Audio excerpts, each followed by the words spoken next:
गीता में अर्जुन को स्वयं भगवान कह रहे हैं कि उस परमेश्वर की शरण में जा, उसके लिए उन संतों के पास जा जो तत्वदर्शी हो। इसी प्रकार हजरत मोहम्मद को उनका अल्लाह कह रहा है कि कोई और पूर्ण परमात्मा है, उसको पाने के लिए उन तत्वदर्शी संत की तलाश कर। वो प्रभु कौन है, ये जानने के लिए कृपया अवश्य सुनिए जगत गुरु तत्वदर्शी संत रामपाल जी महाराज के अमृत वचन। मिल जाते हैं, फिर वो परमात्मा हमें विशेष लाभ देता है। कहते पर्वत पर्वत में फेरा कारण अपने राम, राम जैसे संत मिले जिन सारे सब काम। पर्वत पर्वत हम फिरे प्रभु की तलाश में, क्योंकि परमात्मा अंधे को आंख दे, कोढ़ी को काया दे, निर्धन को माया दे और मोक्ष प्राप्त करावे। हम इस उद्देश्य को लेकर परमात्मा की तलाश में ना जाने कहां कहां गए, लेकिन उस परमात्मा जैसे गुणों से युक्त संत हमें मिले तो वो सारे काम सर्गे जो प्रभु में से हम उम्मीद रखते। तो इस प्रकार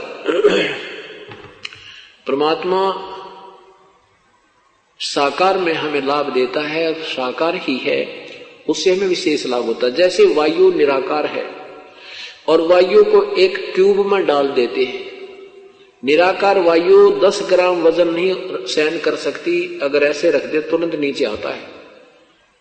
100 ग्राम वजन को नहीं रोक सकती, और जब उसका एक विशेष व्यवस्था आकार में आ गई, वही शक्ति उसमें शक्ति बन गई। जैसे टायर में ट्यूब डाली, ट्यूब में हवा भर दी, टायर में फिट कर दी और ट्रक में डाल दी, वो 200 क्विंटल वजन ने और ठठाए जा रही है।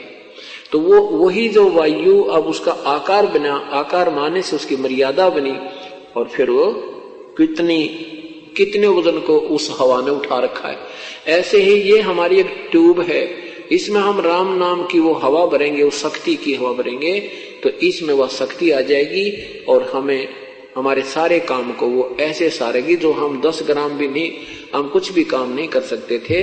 फिर वो परमेश्वर की जो शक्ति है, भक्ति की शक्ति हमारे इसमें प्रवेश करेगी इस साकार शरीर में, तो फिर वो बहुत लाभ देगी। ऐसे ही परमात्मा की स्थिति समझने में हमें राहत मिलेगी। परमात्मा साकार है, हमें दिखाई क्यों नहीं देता?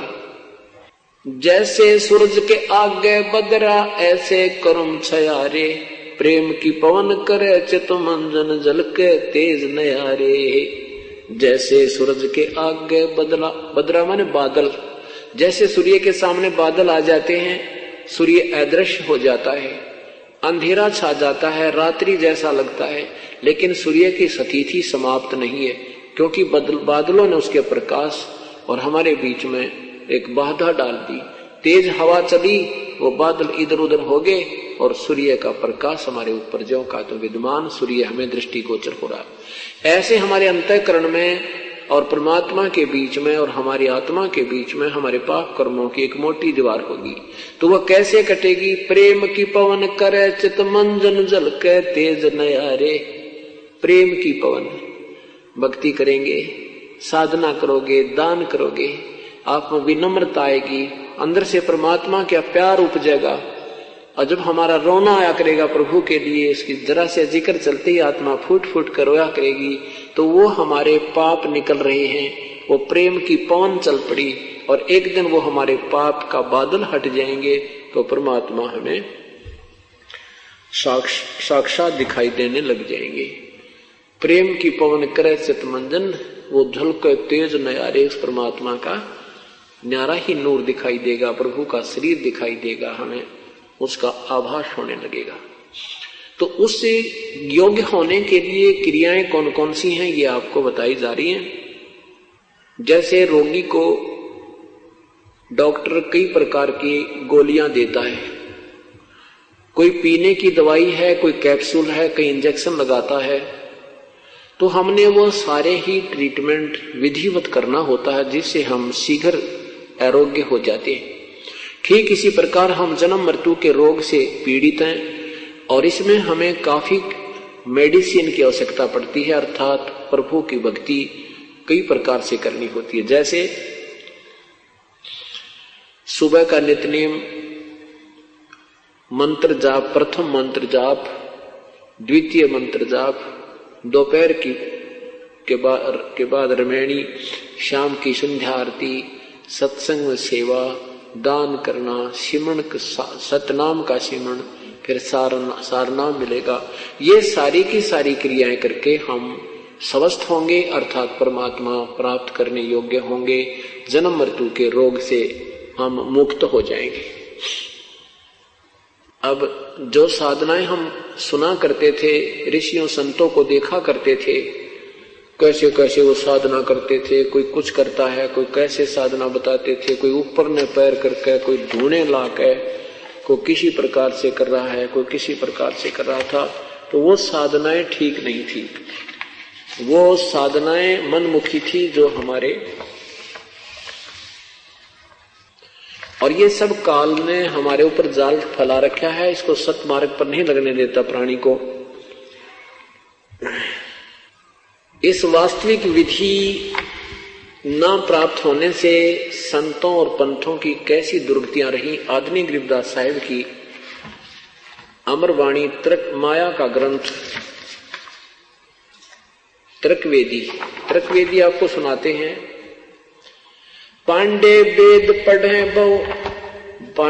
वेद पढ़े क्या होई, गट अंदर की खबर न जाने, दौरा लूटे तो ही।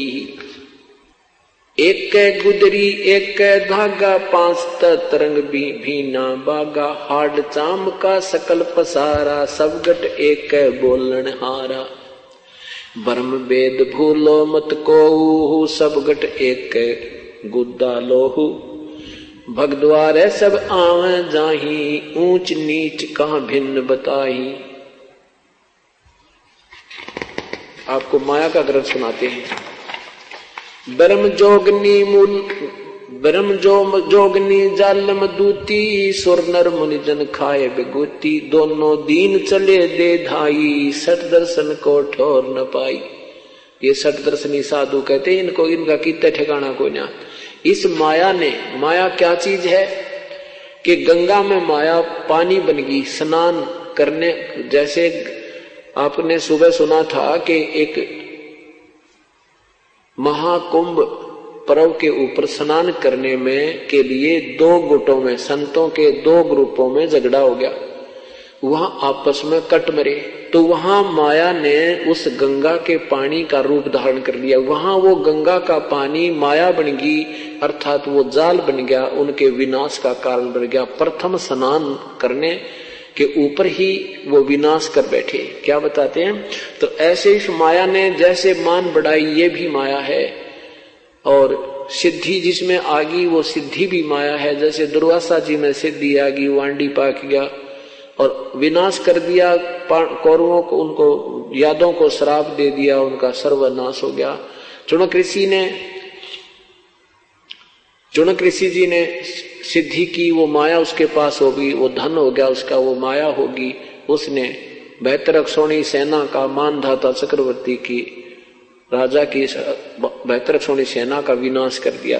तो यहाँ क्या बताते हैं कि ये माया इस जीव को सतमार्ग पर नहीं लगने देती। ये मान बढ़ाई आदि गलत साधनाएं जो है, तो इसमें क्या कर, दोनों दीन चले दे धाई, सठ दर्शन को ठोर न पाई। पंडित पकड़ चौप टैली ने, काजी के सिर बोझे दीने। कुतुब गोश और सब गलत गुजारी, मारे मुल्ला बंग पुकारी। पीर पैगंबर राह चलाए, गुर्जो मार त्रिगुंडे काए। क्या बता रहे हैं कि ये जितने भी साधक हैं, जैसे पंडित जी अपनी क्रियाएं करते रहे, श्राद्ध निकलवाते रहे, तुम्हारे हवन होम कर देंगे, फलान कर देंगे, ये साधना शास्त्र अनुकूल नहीं थी। तो वो स्वयं भी विनाश को प्राप्त हुए, यजमान अपने अनुयायियों को भी नरक ले गए। ऐसे ही काजी और मुल्ला जो हैं, ये भी शास्त्र विरुद्ध साधना कर और करवा रहे हैं। इन सब को परमात्मा सबके विषय में बता रहे हैं। जालम जोगनी ऐसा कीन्या, मोहम्मद का सब मजहब छीन्या। नेम नमाज करें थे रोजा, जिनके कहीं न पाए खोजा। जैसे नेम नमाज, नेम होते नित नेम जो करे हैं, जैसे गीता जी का नित पाठ करना, उधर से 5 बार नमाज करने वाले कहते हैं ये कहीं स्वर्ग पुर्ग में नहीं पहुंचते, इनकी किताब खोज भी ना पाती, ये अपने मन में अपने आप प्रसन्न है, लेकिन ये शास्त्र विरुद्ध साधना होने से ठीक नहीं है। नेम नमाज करें थे रोजा, जिनके कहीं न पाए खोजा। मारे विरक्त ब्रह्म आचारी, धाम पुजाए सिर देखारी।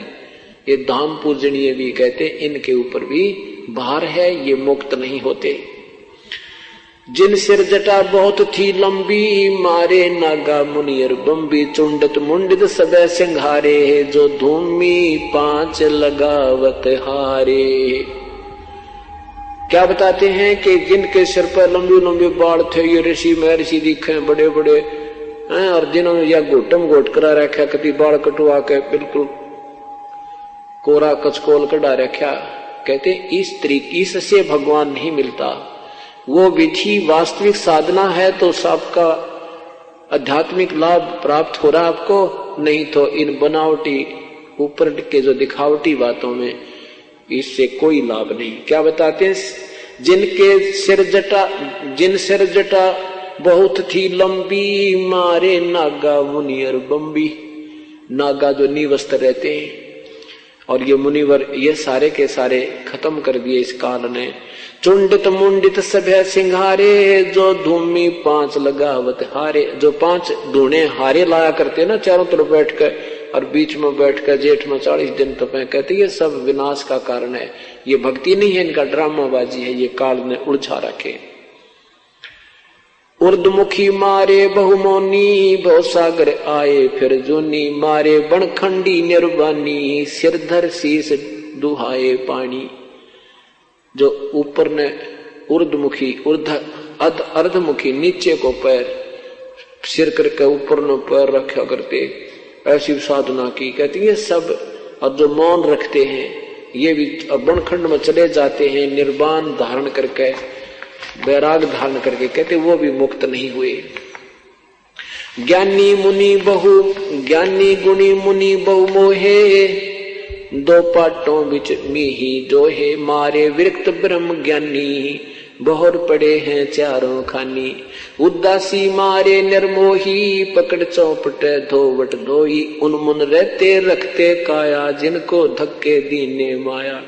त्रिकाली करते स्नाना, ते नर किन्ने शुक्र समाना। इस काल में कहते हैं जो 3-3 बार स्नान करा करते और भक्ति करते थे, कहते वो साधना शास्त्र विरुद्ध होने से वो गधे और कुत्ते बने, सुअर बने।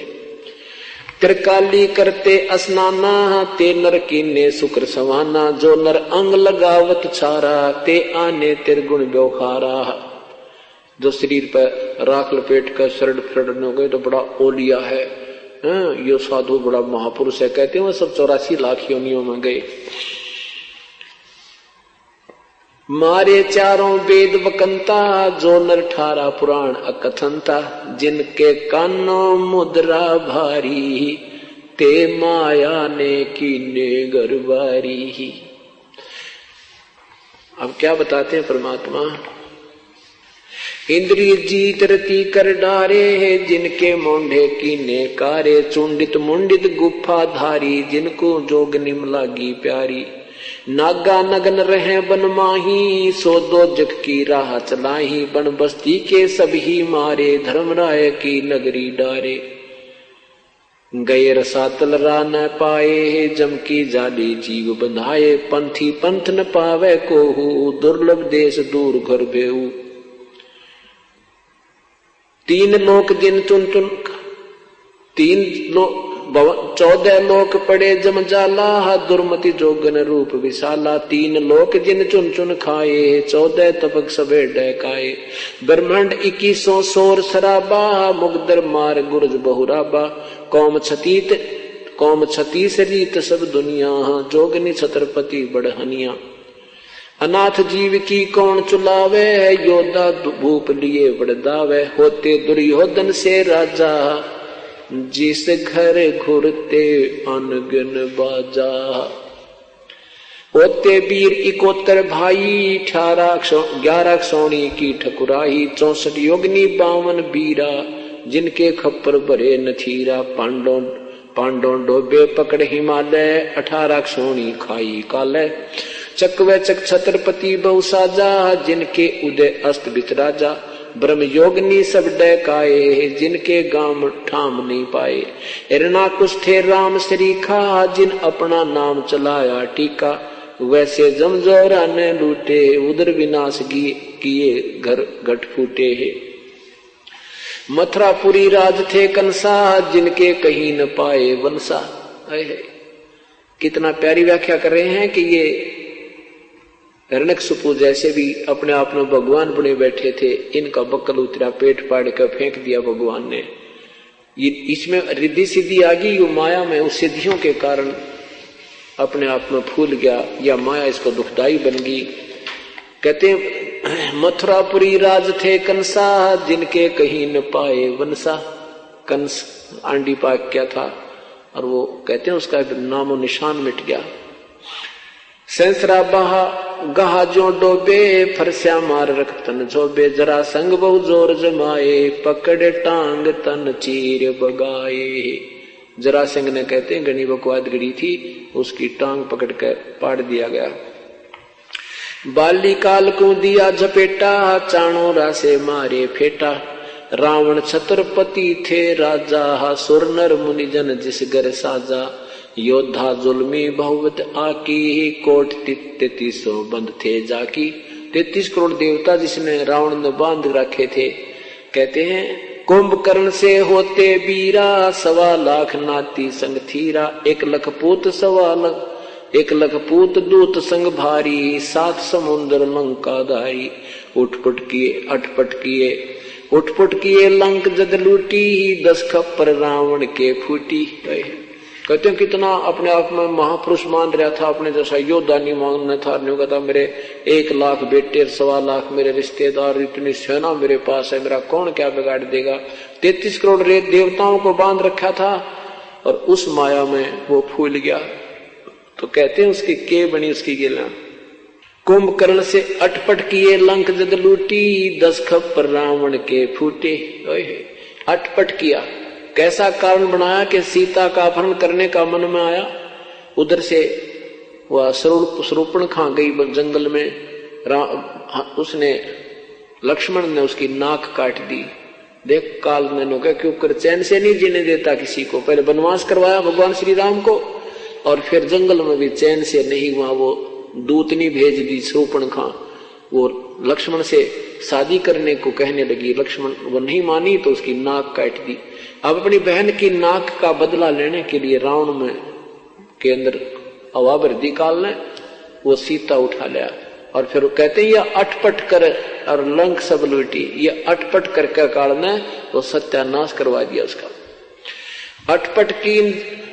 अटपट की ये लंक जद लूटी, 10 खप्पर रावण के फूटी। वो 10 मस्तक थे रावण के, 10 शीश भी काट दिए, अर्थात उसका विनाश को प्राप्त हुआ। फिर क्या बताते हैं, कृष्ण गुरु दुर्वासा लूटे, मनसा भवर कुचों पर छूटे, श्रृंगी ऋषि को सार चबाए, नारद पूत 72 जाए, काम देव दग दे बहुगाता, पारा ऋषि पुत्री संगराता। काल में कैसा बकलता रहे सभी का, कैसे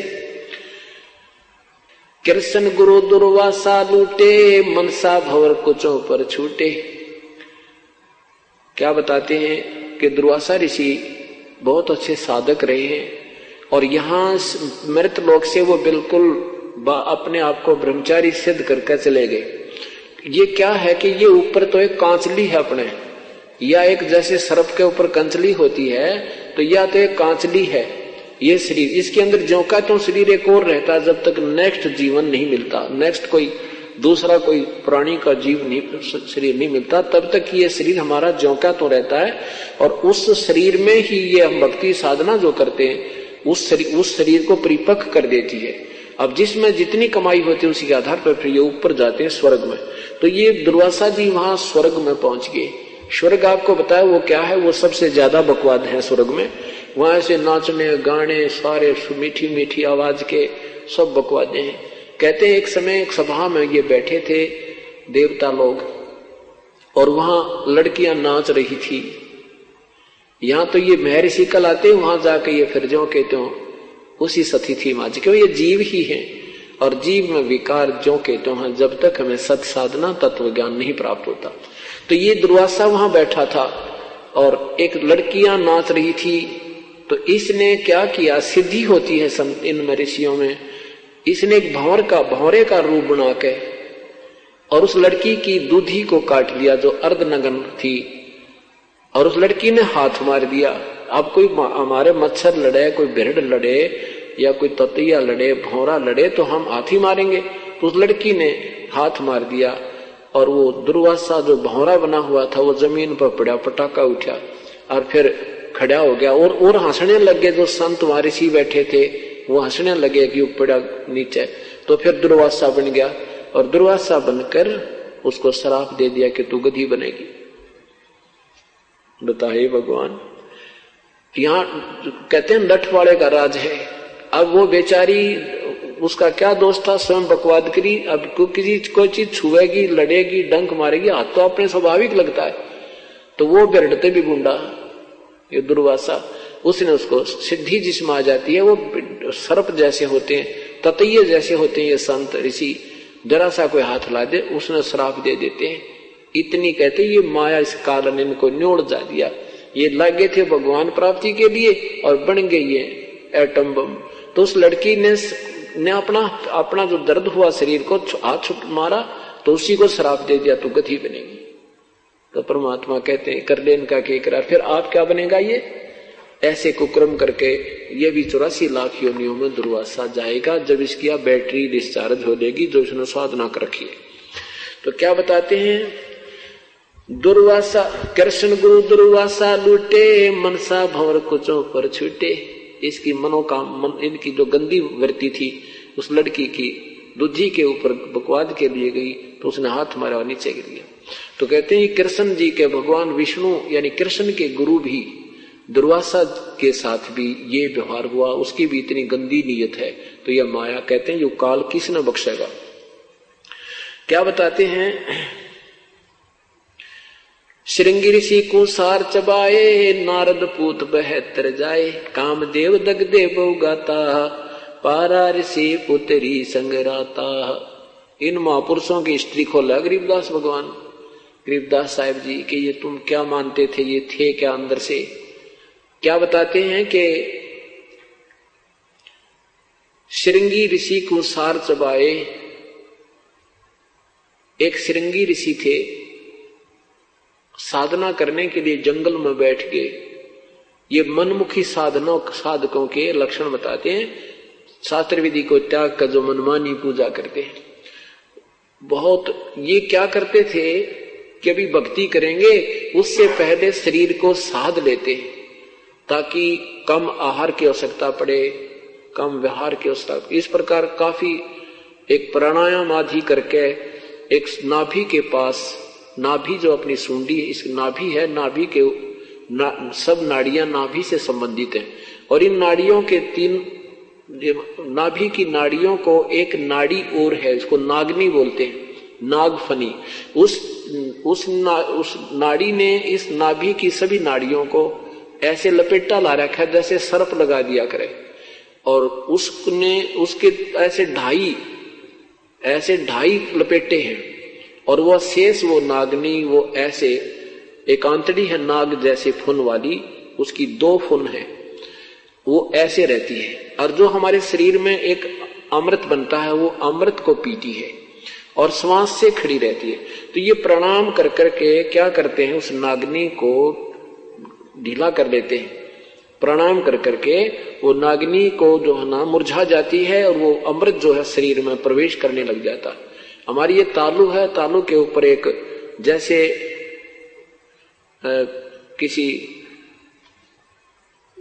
जैसे अंडा होता है, अंडे का छिलका होता है और अंडे के छिलके को और बीचों बीच काटते थोड़ा सा रह जाए, वो जैसे एक कटोरा सा होता है, उसकी छोटी सतीथी समझ लो बिल्कुल 1 सेंटीमीटर, इतने सतीथी का 1 सेंटीमीटर, इतनी सतीथी का हमारे तालू के ऊपर एक ऐसे कटोरे टाइप की एक सतीथी बनी हुई है और उसके बीच नीचे बिल्कुल उसमें एक सुराख है। उस सुराख के ऊपर एक छोटी सी पत्ती रखी है, आंच सी पड़ी है, जैसे छोटी सी पत्ती होती है बेल की, बिल्कुल वाल टाइप, जैसे वाल टिका होता है। तो इस तालु का अभ्यास करने से, ऐसे जो खेचरी मुद्रा लगाते हैं, तो उससे क्या होता है कि वो जरा सा तालु उसके जो उस अमृत को रोके हुए होता है वो थोड़ा सा खिसक जाता है और फिर नीचे आता है। नीचे आकर के फिर ये नाभि पर आता है और नाभि अगर वो नागनी ना पीवे, वो नागफणी नहीं पीवे, तो ये सारा उसी अमृत से इस शरीर में इतना जो ना सरूर सा हो जाता है कि भूख लगनी बंद हो जाती है और निंद्रा आनी बंद हो जाती है। तो उसके अभ्यास में भी हमें कम से कम 20 वर्ष लग जाते उसको प्रफुल्लित करने में। ये पुराने समय के काम हैं, ये लगे रहते, ठाली बैठे थे ऋषि लोग, लाखों वर्ष की उम्र होती थी, ये बकवादा में लगे रहते, लेकिन वो साधना परमात्मा पाने की फिर भी नहीं है। वो तो साधना शास्त्र विरुद्ध है और शास्त्र अनुकूल साधना बिल्कुल सिंपल सी है, ये नहीं करनी थी। फिर भी उन ऋषियों को जिन्होंने शास्त्र विरुद्ध साधना की और इस माया ने, काल के जाल ने कुकर भरमा दिए, तो उस श्रृंगी ऋषि ने अभ्यास कर लिया अल्प आहार करने का। पहले आहार अपना साधना की, शरीर को शोधा ऐसे, और फिर इतनी साधना कर ली कि दिन में एक बार एक वृक्ष की छाल के ऐसे जीभ लगाता, उसी से तृप्त हो जाता और वहीं बैठा उसकी तरफ मुख करके अपना वो ध्यान लगाता रहता। एक दिन वो श्रृंगी ऋषि अयोध्या के पास आ गया। अयोध्या के पास जंगल में, बिल्कुल निकटतम जंगल में, नगर के आसपास जो सबने दिखाई दे, रास्ते के आसपास सी बैठ गया। सारे अयोध्या नगरी में एक चर्चा का विषय होगा कि ऐसा साधु आया है, 1 महीना हो गया है, बिल्कुल आहार नहीं करता, एक बार वृक्ष के छाल के ऐसे जीभ से चाटता है, सारा दिन ऐसे बैठा रहता है। बहुत चर्चा का विषय हुआ, लोग देखने गए, जवान अवस्था थी, सुंदर शरीर ज्यों का त्यों, और आहार कुछ नहीं कर रहा, तो बहुत ज्यादा प्रभावित लोग हो गए। राजा दशरथ की बेटी शांता, जो श्री रामचंद्र से बड़ी थी, रामचंद्र हर तो फिर बाद में हुए हैं, बहुत बाद में, वो शांता जो है जवान थी, उसके बाद कोई पुत्र नहीं था, कौशल्या की पुत्री थी वो।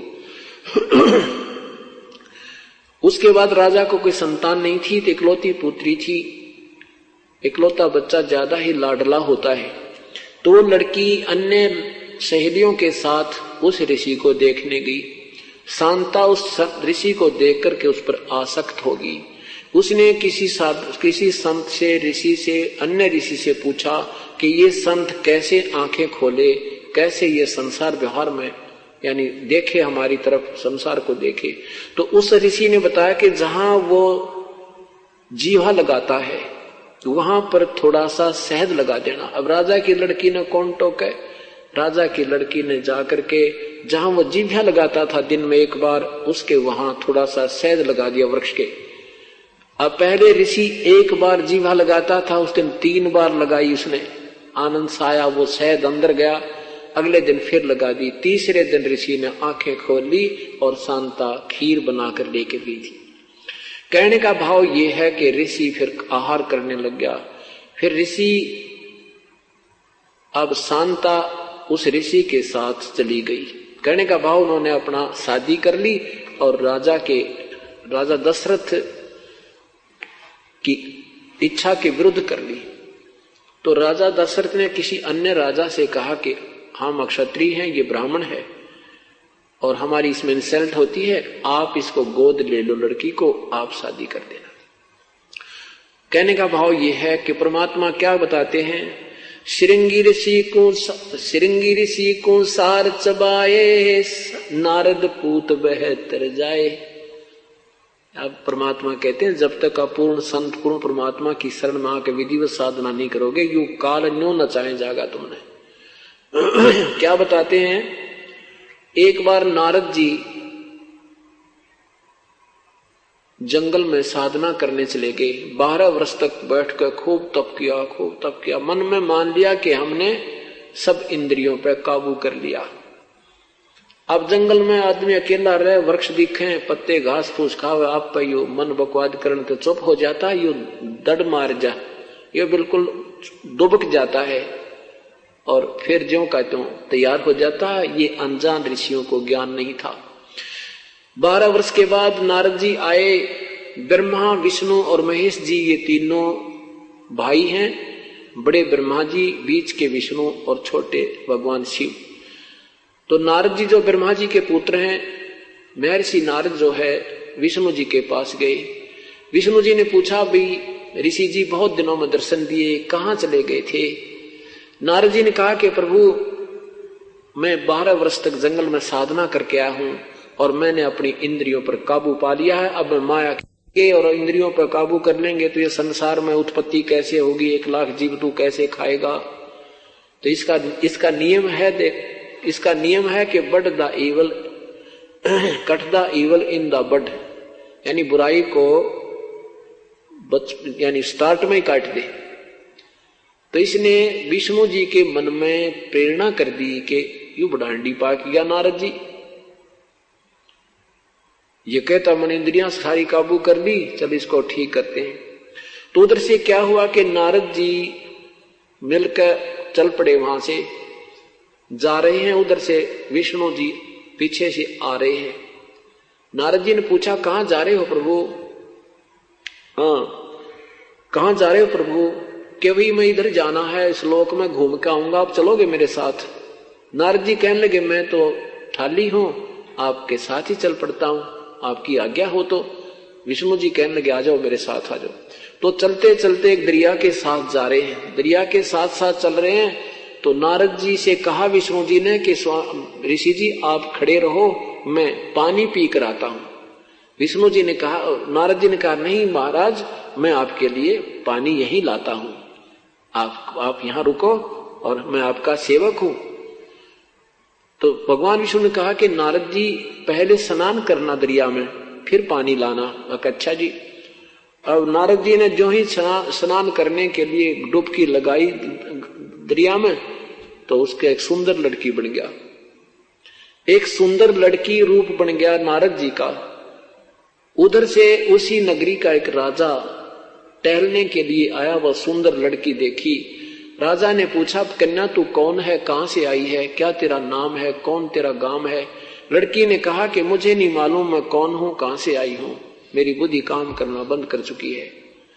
राजा ने उस लड़की को अपने साथ लिया, घर ले आया, पटरानी बना दी।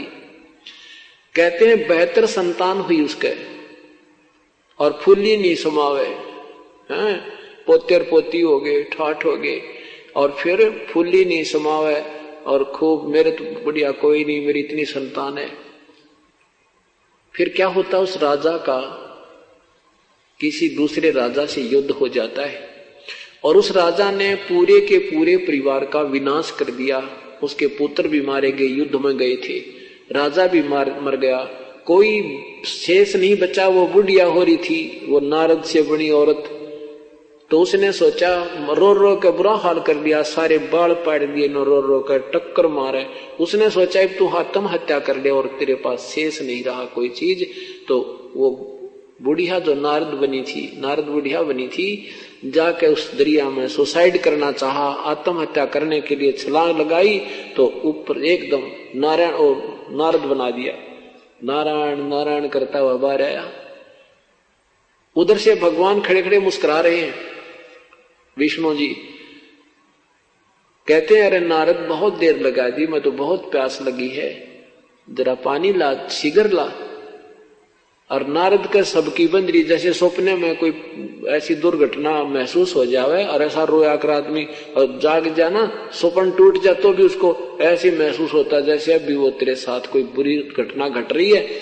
अब नारद जी का पसीने आ रहे, ये भगवान, वो मैं तो ऐसा बुरा हाल हो रहा था, मेरी तो इतनी संतान थी, वो मर गई सारी। तो फिर जान गया भगवान, हंस रहे खड़े खड़े। तब विष्णु जी ने कहा कि तूने क्या था, मैंने सारी इंद्रियां बेकाबू कर दिया। तब नारद जी बोले, भगवान आप तो कसूरते हो। तो कहने का भाव यह कहते हैं कि श्रृंगी ऋषि को सार चबाए, नारद पूत 72 जाए। कामदेव दगदे बहु गाता, पारा ऋषि पुत्री संगराता। एक पाराशर नाम के ऋषि, शादी होगी, शादी हुई, शादी होते ही अपनी पत्नी को छुआ तक नहीं और कहा मैं तो जंगल में तप करूंगा।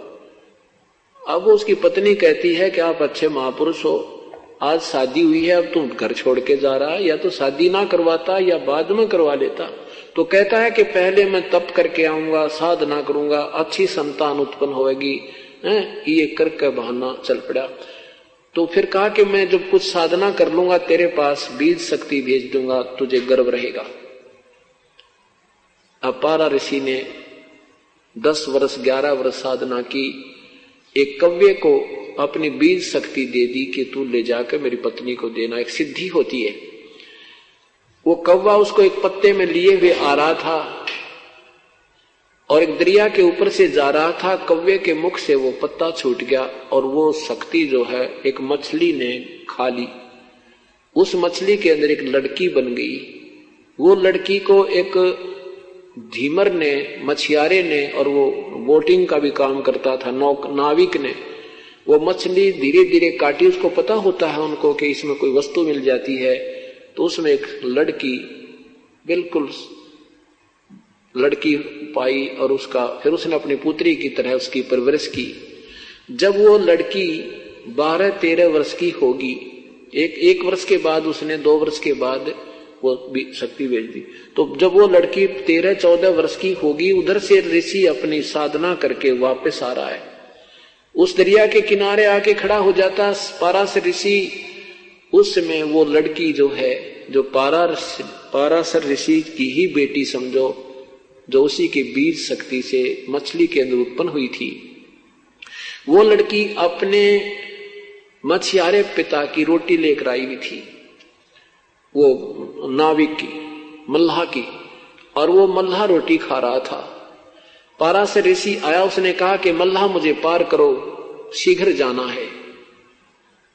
उस मल्लाह को पता था कि इधर जो वन से संत आते हैं, ऋषि आते हैं, ये तोम बन कर आते हैं, ये साधना करके आते हैं, इनमें सिद्धियां होती हैं, और जरा सी इनकी बात की अवहेलना होगी तो ये श्राप दे देते हैं। तो उसने कहा महाराज मैं तो खाना खा रहा हूं, जरा सा आप इंतजार करो। तो उसने कहा कि नहीं, मुझे इतना समय नहीं है। तो उसने कहा बेटी, अपनी पुत्री से कहा कि जा बेटी तू ऋषि को दरिया से पार करा, नौका चला ले जा।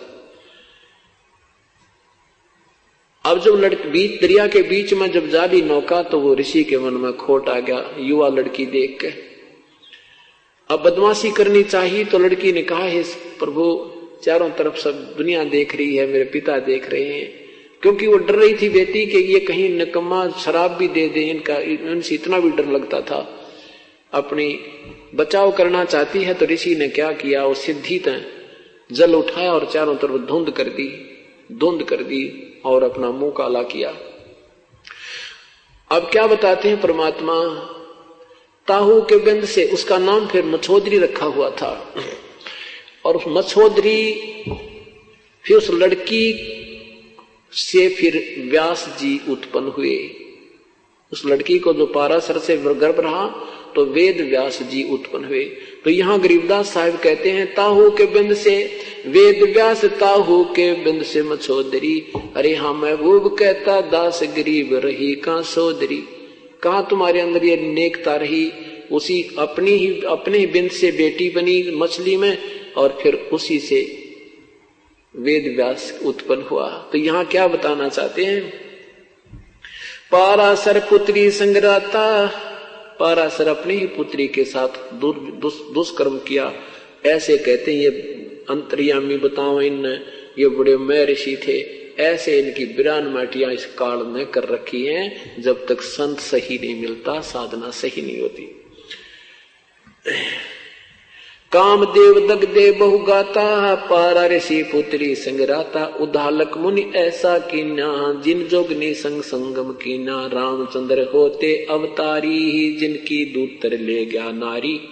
दुर्मति दूती बहुत बढ़ाई, सुर असुरन की राड मंडाई। जिन इंद्रपति जिन इंद्रपुरी के अस्तल लूटे, गुर्जो मार सातल कूटे, गुरु मछंद्र लूटे लोई, रस कुश पिया डारी छोई।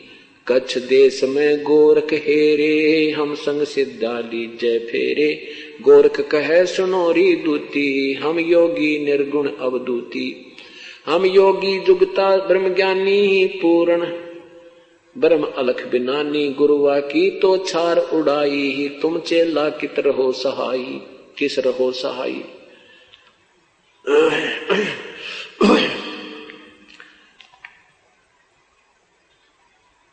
उल्टा बिंद चला हूं पारा, हम योगी पूर्ण करतारा। यग रची जद पांडो, यग रची जद पांडो, जब यग रची जब पंडो, राजा नौ नाथो नहीं नादू बाजा। सिद्ध 84 सिद्ध रिधि सब मोहे, पूर्ण ब्रह्म ध्यान नहीं जोहे। कोट 33 यज्ञ के माही, सुर नर मुनि जन गिनती नाई। 56 कोट जहां थे या 56 कोट जहां थे जादो, जिनसे नहीं बाजा नादो। अरबों वक्ता वेद उचारी, ना यज्ञ भाई यज्ञ संपूर्ण सारी। सठ दर्शन की गिनती नाही, अनाथ जीव जी में वो माही। क्या बताते हैं कि जिसमें अब शास्त्र विरुद्ध साधकों और शास्त्रानुकूल साधनों की साधक की तुलना करते हैं, निष्कर्ष दिया है। गीता जी में आपने सुना होगा, दूसरे अध्याय के 37 और 38 श्लोक में गीता बोलने वाला भगवान कह रहा कि अर्जुन तू युद्ध कर ले, तुझे कोई पाप नहीं लगेगा, तू केवल निमित्त मात्र है, और यदि युद्ध में मारा गया तो स्वर्ग जाएगा, विजयी हुआ तो इंद्रप्रस्थ का तू राज भोगेगा, तेरे दोनों हाथों में लड्डू है।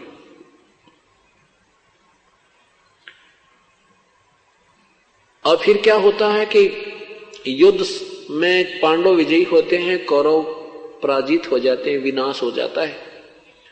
राजगद्दी पर युधिष्ठिर को बैठा दिया जाता है। युधिष्ठिर जी को बुरे बुरे शोपन आने लग जाते हैं। उसके समाधान के लिए भगवान श्री कृष्ण के पास द्वारका जाते हैं पांचों पांडव, क्योंकि श्री कृष्ण जी पांडव और यादव के गुरु जी थे, धार्मिक गुरु थे, ये नाम उपदेश देते थे। तो कोई समस्या आती है तो अपने गुरुदेव के पास ही जाकर समाधान करवाते हैं। तो भगवान श्री कृष्ण ने कहा कि जो तुम्हें सौपन आ रहे हैं युधिष्ठिर जी को, इस कारण से आ रहे हैं कि तुमने महाभारत में जो पाप किए हैं वो तुम्हें दुखदाई हो रहे हैं। उसके लिए एक अश्वमेध यज्ञ करो,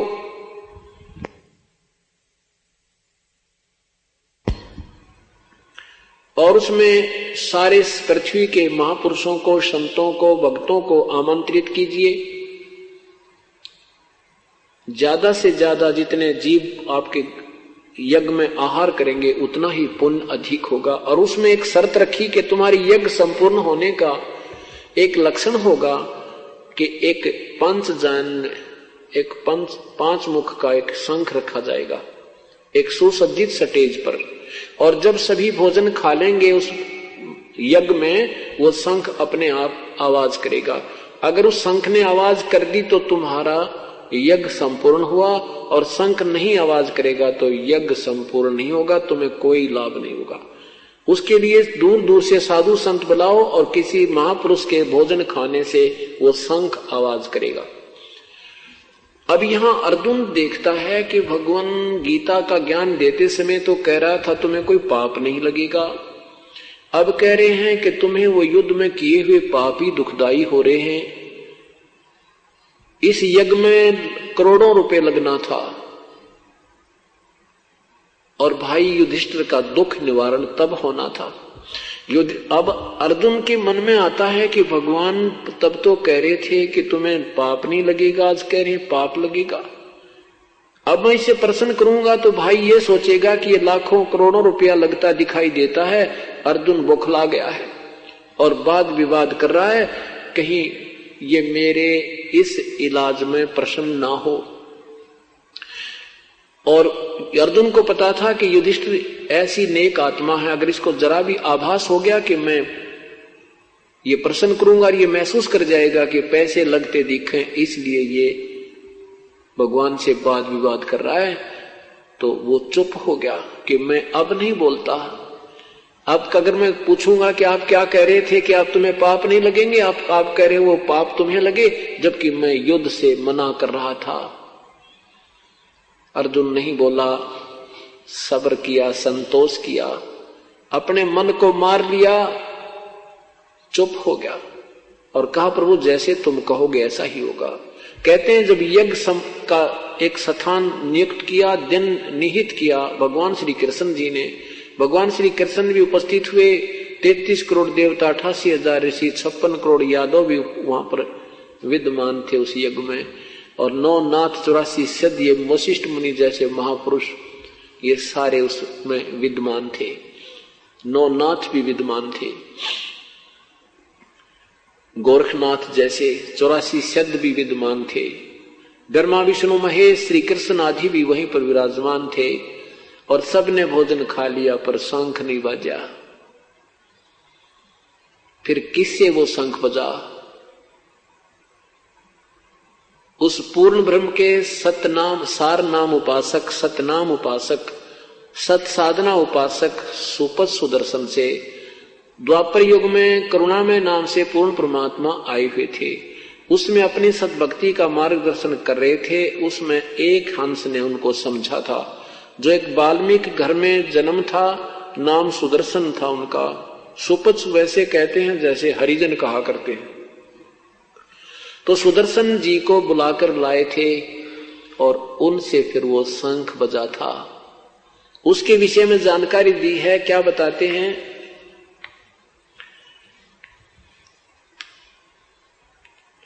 यज्ञ रची जब पांडव राजा, नो नाथों ने ना दूबाजा। यज्ञ रची, अश्वमेघ यज्ञ जब रची उन पांडव राजाओं ने, तो 9 नाथों से भी वो शंख नहीं बाजा, आवाज नहीं की शंख ने। यज्ञ रची जद पांडव राजा, नो नाथों ने ना दूबाजा। 84 सिद्ध रिद्धि सब मोहे, पूर्ण ब्रह्म ध्यान नी जोए। ये 84 सिद्ध भी सिद्धि शादी में लगे रहे, 33 करोड़ देवता भी शास्त्र में साधना करते रहे, उस पूर्ण परमात्मा की साधना नहीं कर पाए, तत्वदर्शी संत नहीं मिला। कोट 33 यज्ञ के माही, सुर नर मुनि जन गिनती नाही। 33 करोड़ देवता भी यज्ञ मारे थे, जिन देवताओं की हम पूजा करके प्रसन्न रहते हैं। कहते हैं वो 33 करोड़ योद्धा देवता भी वहां पर उस यज्ञ में उपस्थित थे, परंतु शंख नहीं बजा उनसे। 56 कोट जहां 33 कोट यज्ञ के माही, सुर नर मुनि जन गिनती नाही। 56 कोट जहां थे यादव, जिनसे नाही बाजे नादो। भगवान कृष्ण समेत सभी यादव वहां उपस्थित थे, सबने भोजन कर लिया था, उनसे भी शंख नहीं बजा। अरबों वक्ता वेद उचारी, ना भई जग संपूर्ण सारी। ना विरा कितने ये वेद के ज्ञान अपने अपने वेद वक्ता कंठस्थ याद करे फिरे थे, उनसे भी बात नहीं बनी। 60 दर्शन की गिनती नाही, अनाथ जीव जी में बहु माही। सुर नर मुनि जन तपया सन्यासी ही, दंडी वृक्त बहुत उदासी। काम धेनु कल्प वृक्ष ही लाए, 3 लोक के सुर नर आए। 5 पांडव कृष्ण श्री राह, जिनसे यज्ञ भई नहीं थी राह। 5 पांडव भी और कृष्ण भी वहीं पर बैठे थे, उनसे भी यज्ञ नहीं संपूर्ण हुई, उनसे भी शंख नहीं बाजा। तो क्या बताते हैं? एक बाल्मीक नीचे कुल साधु, जिन शंख पचायन पूरे नादू। कितनी प्यारी बात कह दी, निष्कर्ष दे दिया इस पूरे ग्रंथ का, पूरे इस अंग का। एक बाल्मीक नीचे कुल साधु, जिन शंख पचायन पूरे नादू। उस सुपथ सुदर्शन नाम के एक छोटी, जिसको तुम छोटा कुल कहते हो, नीचा कुल कहते हो, लेकिन परमात्मा की दृष्टि में ऊंच नीच नहीं है। अब जो ब्राह्मण लोग 88,000 ऋषि वहां विद्यमान थे। और वहां कहते हैं उस वाल्मीकि भंगी के घर में जन्म जिसका था, उस सुदर्शन ने वो सत साधना कर रखी थी, उससे वो शंख बजा। एक वाल्मीकि नीचे कुल साधु, वो वाल्मीकि नहीं जिसने रामायण लिखी थी, नहीं, उसके बाद तो वाल्मीकि एक जाति परंपरा बन गई थी। उस वंश में ये वाल्मीकि सुदर्शन नाम के एक पुण्यात्मा जन्मी थी, जो परमात्मा की सत भक्ति करके और उच्च यानी अमर हुए थे। वही एक वाल्मीकि नीचे कुल साधु, जिन शंख पचायन पूरे नादू, ये और गिणो माया के पूता, ब्रह्म योगनी सब ही दूता। कहते हैं और गिणो माया के पूता, ये जितने भी हैं, ये और जितने भी माया के पूता यानी सिद्धि पिद्धि प्राप्त करके प्रभु बने बैठे थे, ये बाकी तो माया के पुत्र हैं और पूर्ण इनके पास वास्तविक साधना नहीं थी। कौन कौन में 33 करोड़ देवता ब्रह्मा विष्णु महेश श्री कृष्ण समेत को रिजेक्ट कर दिया गया, इस एक ही एग्जाम्पल था। ठीक है पुण्यात्माओं, हमें भक्ति का ज्ञान नहीं, हमें कोई 83 जादूगरी दिखा दे, हम उसे प्रभावित हो जाते हैं, उसको परम संत परम ऋषि मान बैठते हैं। और जब हमें ये इसलिए ज्ञान आपको कराया जाता है, ये एक पढ़ाई जाती है, आप पूर्ण रूप से ऐसे प्रिपेयर हो जाओगे, आपको कोई डगमग नहीं कर सकता। फिर ये भक्ति चलेगी आपकी, नहीं तो भक्ति चल नहीं सकती। कोई चार बात बनाने वाला, मीठी मीठी गल्ला करने वाला आपको मिल गया, आप उसी से प्रभावित हो जाओगे। फिर आप इतना निर्णायक हो जाओगे, आप उस व्यक्ति को कितना ही बातें बनावे उसको रिजेक्ट कर दोगे। नहीं, आप केवल बात जानते हो, आपके पास तत्व ज्ञान और वास्तविक साधना नहीं है। तो फिर ये मन सीधा सा अपना भक्ति पर लगा रहेगा।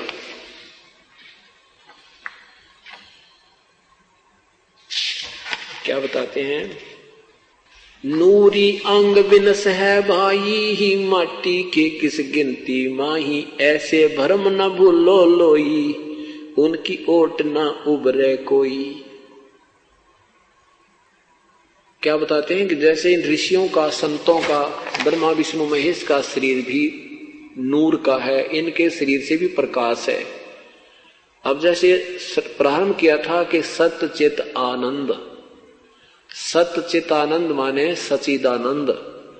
जैसे मूल कमल में गणेश जी है और गणेश जी का शरीर है, और गणेश जी के शरीर से भी प्रकाश निकल रहा, तेजों में शरीर है, नूर का शरीर है। और इस इनके शरीर को अगर ओरिजिनल शरीर को देख ले तो आपकी आंखें फट जाएं, इतने अच्छे लगेंगे वो शरीर में, इतना सुंदर। जैसे अभी हम किसी सुंदर शरीर को देखते हैं, कोई सुंदर वस्तु देखते हैं, कोई अच्छी नई कार देख लेते हैं, उसकी तरफ ध्यान से देखते ही रहते रह जाते हैं। तो ऐसे हमारा प्रभावित है आत्मा उस सुंदरता को देखने के लिए, क्योंकि वो वास्तविक सुंदरता जिसको हम यहाँ देखते हैं, किसी वस्तु में देखते हैं, कोई अच्छा गाड़ी को सुंदर देख कर प्रभावित हो जाते हैं, किसी और चीज को देखकर हम प्रभावित होते हैं, तो वो जो सुंदरता है उस परमात्मा में है सारी, वो पूर्ण परमात्मा में वो सच्चित आनंद है।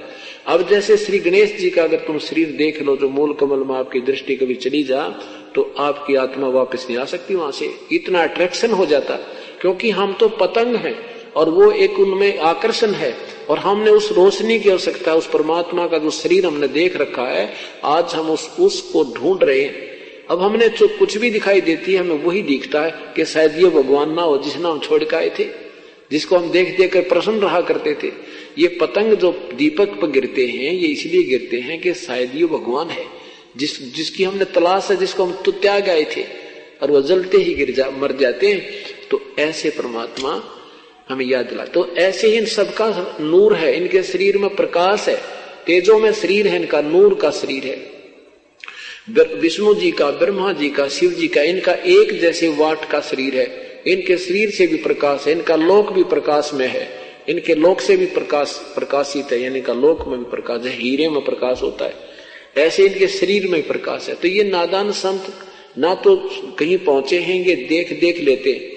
एक तो कमल ऊपर से देखा जाता, अंदर जब दृष्टि जाती है ऊपर से कमल दिखाई देगा, उसमें पंखड़ियां दिखेंगी, उसकी पंखड़ियों के बीच में एक सुई की नोक टिक है, इतना निशान है, और उसमें एक बहुत जोर की रोशनी जाएगी, वो रोशनी के साथ आत्मा उसमें प्रवेश कर जाएगी, जिसकी वो इतनी साधना होगी कि वो कमल खुल जाए, खिलकर खुल जाए। खिलता है ऐसे जैसे वो बंद पड़ी है अंतड़ियां, इसका रीढ़ की हड्डी के अंदर जो और के बाहर अंदर की तरफ ये कमल हमारे बने हैं आंतड़ियां से, ये ऐसे लटक रही हैं। अब ये साधना करने से ऐसे ऐसे खिल जाएंगी। उन खिलने के बाद उस कमल के बीच में एक रोशनी सी नजर आएगी, उसमें ये आत्मा अट्रैक्ट हो जाएगी और फिर उसके अंदर घुस जाएगी। अंदर जाकर फिर उस लोक को देखेगी, ये भगवान, जब उसमें आत्मा चलेगी वापस नहीं आ सकती अभी, क्योंकि आप तो बालक हो, आपने कुछ देखा ही नहीं। इसलिए परमात्मा ने ये अंदर जाने का तरीका नहीं आपको दिया, आपको दिया है कि तुम भक्ति करो और इन कमलों में जो तुम्हें लेन देन है आपका यहाँ करके आगे चलो।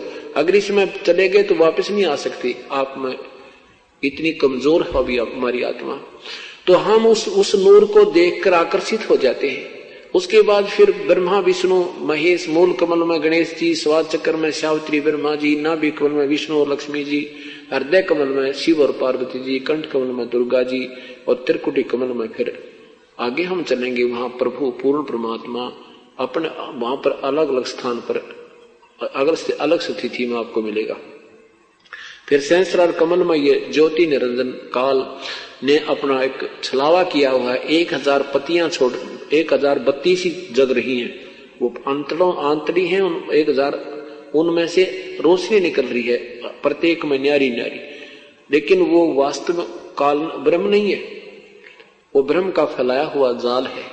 और वहां तक पहुंचने वाले को कुछ क्रेडिट अधिक मिल जाता है, उसको अलग से एक स्वर्ग लोक में, महास्वर्ग के अंदर एक अलग स्थान बना रखा है, वहां बहुत लंबे समय तक वो रह जाता है। ऐसे ही इसने अपनी वो स्थिति बना रखी, जैसे पर्वत पर चढ़ते पर्वतारोही, अब वो वहां डड़े ढोरे हैं, वहां चढ़ते, उस जो चढ़ जाते हैं उनको सरकार नाम दे देती है, कितने नौकरी लगा देती है, इस करके। ऐसे ये जो साधना है इनका ये फल है।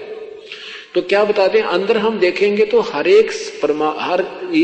देव का नूरी शरीर है, उनके शरीर में तेज है। तो जैसे सच्चिदानंद की व्याख्या शुरू की थी, अब वही समाप्त करते हैं कि जब हम ब्रह्मा विष्णु महेश का शरीर देखेंगे वो भी नूर का है, लेकिन उनका नूर ज्यादा नहीं है। गणेश जी का भी शरीर नूरी है, यानी तेजों में है, लेकिन वो शरीर ब्रह्मा विष्णु महेश से कम तेजों में है। और ब्रह्म ज्योति निरंजन का शरीर भी तेजों में है। जब वो महाब्रह्मा महाविष्णु शिव रूप में रहता है ब्रह्मलोक में, तो उसका जो तेज है इन ब्रह्मा भी नीचे वाले ब्रह्मा विष्णु महेश से 1000 गुना ज्यादा सुंदर शरीर है उसका, उस जो ब्रह्मा विष्णु महेश रूप में रहता है। और परब्रह्म का इस ब्रह्म से भी 1000 गुना ज्यादा तेज है, और पूर्ण ब्रह्म का तो असंख्य गुना वो सच, उसका भी नूर है। तो यहाँ क्या बताते हैं कि नूरी अंग विनस है भाई, ये माटी के किस गिनती माही। जब इन ब्रह्मा विष्णु महेश का नूर का शरीर भी नाश होगा तो तुम्हारा तो मिट्टी का है, इन ऋषि पेशियों का तो मिट्टी का है, ये गिनती में नहीं।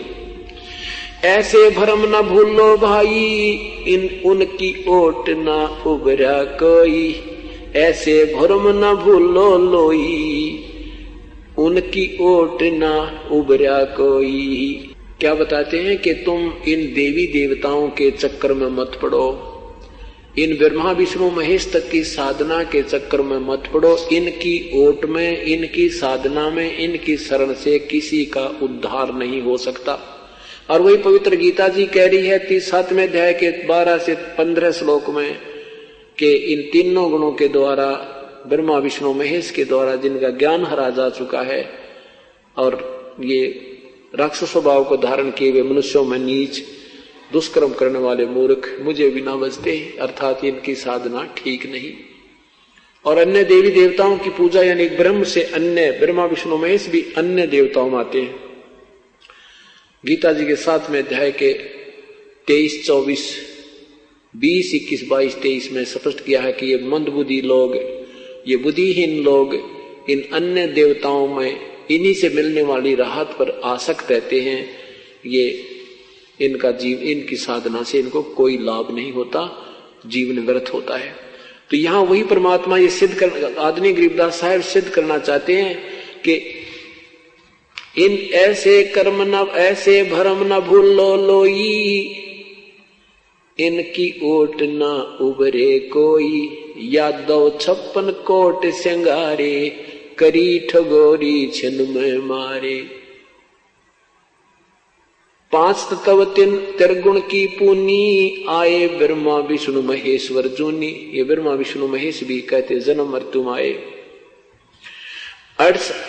8 सिद्धि 9 निधि मन के पोए है, जा पर ब्रह्मा विष्णु महेश्वर रोहे। 9 अवतार पार ना पाए, ब्रह्म योगनी सब डकाए।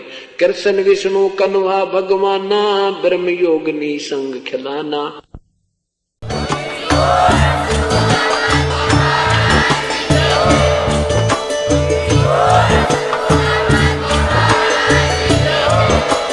आप सुन रहे थे जगत गुरु तत्वदर्शी संत रामपाल जी महाराज जी के मंगल प्रवचन। अधिक जानकारी के लिए विजिट कीजिए हमारी वेबसाइट www.jagatgururampalji.org। संत रामपाल जी महाराज जी के शुभ आशीर्वाद से पूरे विश्व भर में 500 से भी ज्यादा नाम दीक्षा केंद्र हैं, जिन पर संत रामपाल जी महाराज जी द्वारा ऑनलाइन निशुल्क नाम दीक्षा दी जा रही है। अपने नजदीकी नाम दीक्षा केंद्र का पता करने के लिए संपर्क करें 8222880541।